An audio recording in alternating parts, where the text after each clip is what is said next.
Holding on to what I know, to everything I've learned. What is real and fabricated? What is wrong? What is my problem? Episode की शुरुआत में D और याक को दिखाया जाता है जो मेकआउट करते हुए नजर आते हैं। तभी याक कहता है कि क्या तुम थक गए हो, तो डी कहता है कि अभी नहीं, क्या तुम्हें और करना है। ये बोल वो फिर से शुरू हो जाते हैं। थोड़ी देर बाद याक डी से कहता है कि चलो मैं चलता हूँ, जाने से पहले शावर ले लेता, बट ओई मुझे जिम में ना देख, वो मुझे खा ही जाएगा। तो डी कहता है कि ये ओई कौन है, अगर तुम्हें नहीं बताना है तो कोई बात नहीं।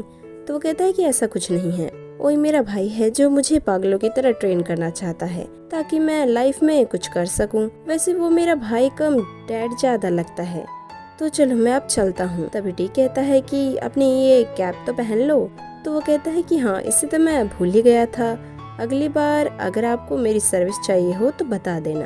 तो डी कहता है कि हाँ क्यों नहीं। ये सुन वो वहाँ से चला जाता है। फिर सीन आगे बढ़ता है। चेर याक के गले को खाली देख उसके पेंडेंट के बारे में उससे पूछने लगता है। तो वो झूठ बोलता है कि उसने कहीं खो दिया। चेर के बहुत पूछने पर वो कहता है कि हाँ, मैंने वो किसी को दे दिया है और हम बस फक बडीज हैं। तो ये सुन चेर कहता है कि चलो कुछ तो माना तुमने उसे। इधर काओ डी की गली में पेंडेंट देख उससे सवाल जवाब करने लगता है। तो डी कहता है कि ये मुझे किसी ने दिया है और हमारे बीच फ्रेंड्स विद बेनिफिट से बढ़कर और कुछ नहीं है। तो काओ कहता है कि हालांकि कुछ होने की 27% चांस है, बट तुम्हें सतर्क रहना पड़ेगा, कहीं तुम उससे प्यार न करने लग जाओ। तो डी कहता है कि ऐसा कुछ नहीं होगा, मुझे प्यार, रिलेशनशिप और प्लेजर के बीच का डिफरेंस पता है। थोड़ी देर बाद डॉक्टर टेर को देख डी काफी अच्छे से उसे इग्नोर मारता है, जिसे देख काओ उससे कहता है कि क्या बात है, अब मुझे लग रहा है कि तुम वाकई में मेरे दोस्त हो। फिर सीन आगे बढ़ता है जहाँ याक डी से कहता है कि मुझे माफ कर देना, बिजी होने के कारण आजकल नहीं आ पा रहा था, लेकिन आज तुम्हारी वॉइस मुझे यहाँ खींच लाई। इसी बीच डी की वॉइस वो सुनाने लगता है जिसमें डी कहता है कि क्या तुम इतने बिजी हो कि मुझसे मिलने का टाइम भी नहीं है तुम्हारे पास। तभी डी याक की भेजी हुई वीडियो क्लिप जिसमें अट्रैक्टिव वे में वो एक्सरसाइज कर रहा होता है उसे दिखाते हुए डी कहता है कि अब क्या ही करूं, किसी ने मुझे इतनी सेड्यूसिव क्लिप भेजी थी कि मुझे उसे बुलाना ही पड़ा। वैसे सच बताओ, तुमने मुझे मिस किया ना? तो वो कहता है कि तुमने ये लाइट अभी तक चेंज नहीं की है ना, चलो मैं चेंज कर देता हूँ। तो डी कहता है कि अब टॉपिक चेंज मत करो और सच बताओ। तो वो हार मानते हुए कहता है कि हाँ हाँ ठीक है, मैंने तुम्हें मिस किया, अब खुश हो ना? तो वो कहता है कि हाँ क्यों नहीं, लो अब लाइट चेंज करो, तुम्हें ही तो करना था ना। तो ये सुन वो लैम्प की लाइट चेंज करता है। थोड़ी देर बाद चेर को दिखाया जाता है जो जिम के फाइनेंशियली बजट को लेकर काफी परेशान हो रहा होता है और ओई से कहता है कि तुम मेरी मॉम की हेल्प ले लो इस बार, लेकिन वो मना करते हुए कहता है कि तुम चिंता मत करो, मैं सब कुछ सही कर दूंगा।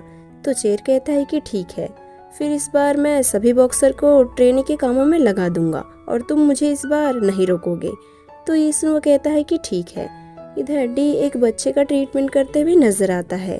थोड़ी देर बाद उस बच्चे की मॉम उससे कहती है कि कैंसर स्पाइन तक फैल गया है, जब भी मैं उसे देखती हूँ मेरे आंसुओं को रोक ही नहीं पाती हूँ, क्या आप मेरे बच्चे को ठीक नहीं कर सकते हो? तो वो कहता है कि मैं अपनी तरफ से पूरी कोशिश करूंगा।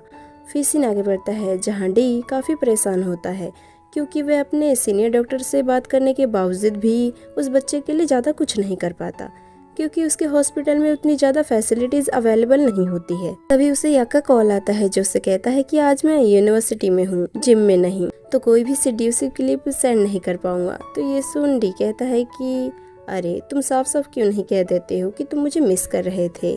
तो याक कहता है कि नहीं तो मैं तुम्हें मिस क्यों करूंगा, वैसे क्या तुम उदास हो, तुम्हारा चेहरा काफी उतरा हुआ है, कहीं तुम्हें थकान तो नहीं हो रहा है ना?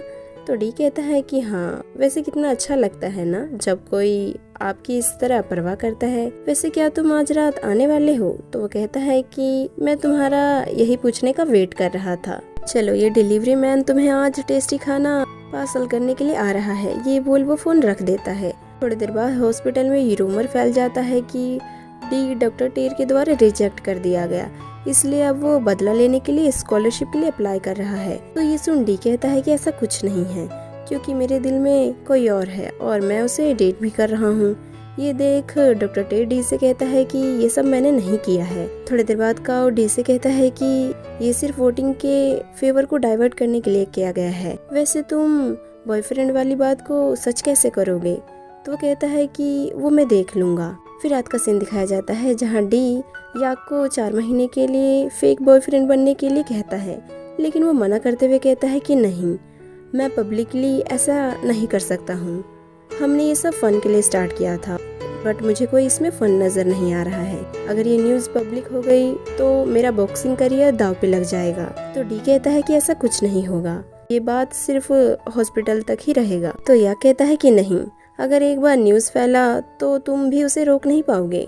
ये बोल वो वहाँ से चला जाता है। अगले दिन डी उसके जिम में नजर आता है जहाँ याक उससे कहता है कि तुम मेरे पीछे ही पड़ गए हो, यहाँ जिम में भी आ गए। याद रखो मैं तुम्हारे क्यूट से फेस को देखकर बिल्कुल भी नहीं पिघलने वाला हूँ।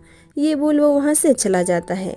तभी डी की नज़र उस जिम के पेड कोर्स पे जाती है, जिसे देख वो सीधा चेयर के पास जाता है और 6 कोर्स खरीदने का वादा करता है अगर याक उसका पर्सनल ट्रेनर बन जाए तो ये सुन चेयर ओई पे दबाव डालते हुए कहता है कि अगर तुमने याक को इसके लिए नहीं मनाया तो मैं वापस अपने घर चला जाऊंगा। ये सुन ओई याक से एक शर्त लगाता है कि अगर वो मैच में जीत जाता है तो उसे डी का ट्रेनी नहीं बनना पड़ेगा, लेकिन अगर वो हार जाता है तो उसे डी को ट्रेन करना पड़ेगा। मैच शुरू हो जाता है। चेयर के वापस घर जाने के डर से ओई याक को मैच में हरा देता है। थोड़ी देर बाद याक डी से कहता है कि मैं तुम्हें ट्रेन तो करूंगा, बट इस बात का उससे कोई लेना देना नहीं होगा। ये बोल वो उसे ट्रेनिंग देने लगता है। इसी बीच डी उसे बार बार सीड्यूस करने की कोशिश करने लगता है, लेकिन याक फिर भी नहीं मानता और उससे कहता है कि अब हमारे बीच सब कुछ खत्म हो चुका है। तो ये देख डी उससे कहता है कि चलो बताओ ऐसा क्या करूं कि तुम हाँ बोल दो। तो ये सुन याक उससे कहता है कि अगर अगले 5 मिनट में तुम मुझे एक भी पंच मार पाए तो मैं तुम्हारी बात मान लूंगा। तभी मैच शुरू हो जाता है। डी काफी कोशिश करने के बावजूद भी उसे एक पंच भी नहीं मार पाता। इसी बीच टाइम भी बीत चुका होता है तो डी हार मानते हुए नीचे बैठ जाता है, जिसे देख याक उससे कहता है कि अब दोबारा तुम मुझे अपना फेक बीएफ बनने के लिए मत पूछना। तो ये सुन डी गुस्सा होते हुए वहाँ से निकल जाता है और रोड क्रॉस करते समय घबरा जाता है। यहाँ फ्लैशबैक में एक्सीडेंट के कुछ सीन उसके माइंड में चल रहे होते हैं। तभी याक उसका हाथ पकड़ते हुए उसे रोड क्रॉस कराता है। थोड़ी देर बाद दोनों साथ में नूडल खाते हुए नजर आते हैं। याक डी से कहता है कि तुमने मैच के लिए हाँ कैसे बोल दिया, क्या तुम्हें चोट खाने से डर नहीं लगता है? तो वो कहता है कि नहीं, क्योंकि मुझे पता है कि तुम मुझे कभी नुकसान पहुंचा ही नहीं सकते हो। तो वो कहता है कि इतने कॉन्फिडेंट हो तुम, वैसे तुम मुझे ही अपना फेक बीएफ क्यों बनाना चाहते हो? तो वो कहता है कि क्योंकि तुमने मुझे कभी भी इग्नोर नहीं किया। उस दिन जब मैं बाहर सो रहा था तो तुम मुझे आसानी से छोड़ के जा सकते थे, लेकिन तुमने ऐसा कुछ नहीं किया और उस दिन बार में उन बदमाश लोगों से भी बचाया, मुझे मेरे रूम तक पहुंचाया और मॉर्निंग में मेरे लिए ब्रेकफास्ट भी रेडी किया। आखिर कौन मेरे लिए इतना करेगा? वैसे ये सब मुझे मेरे अपार्टमेंट के सीसीटीवी कैमरा से पता चला। चलो कोई नहीं, मुझे पता है कि मैं बेखांती में ही तुम्हें अपनी प्रॉब्लम के बीच ला रहा हूँ। इस रिक्वेस्ट को तुम भूल जाओ।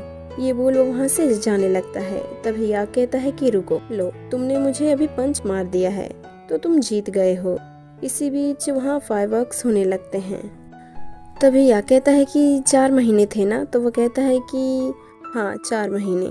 तो याक कहता है कि ये लगभग उतना ही टाइम है जितना मुझे फाइनल तक पहुंचकर वर्ल्ड चैंपियनशिप बनने में लगेगा, अगर मैं फाइनल तक पहुंच पाया तो डी कहता है कि हाँ क्यों नहीं, तुम फाइनल तक जरूर पहुंचोगे।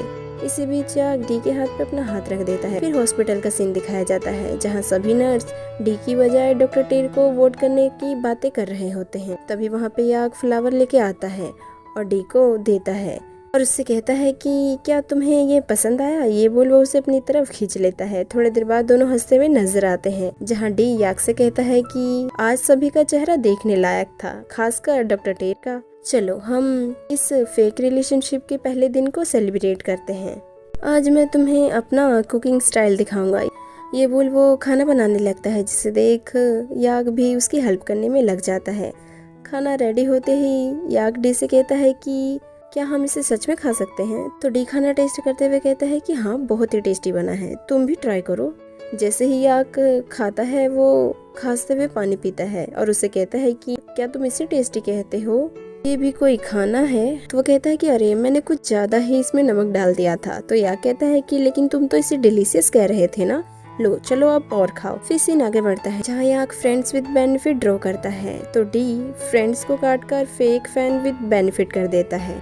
यहीं पे ये एपिसोड खत्म हो जाता है। आशा करती हूँ कि आप सभी को काफी पसंद आया होगा। तो चलिए नेक्स्ट एपिसोड में मिलते हैं।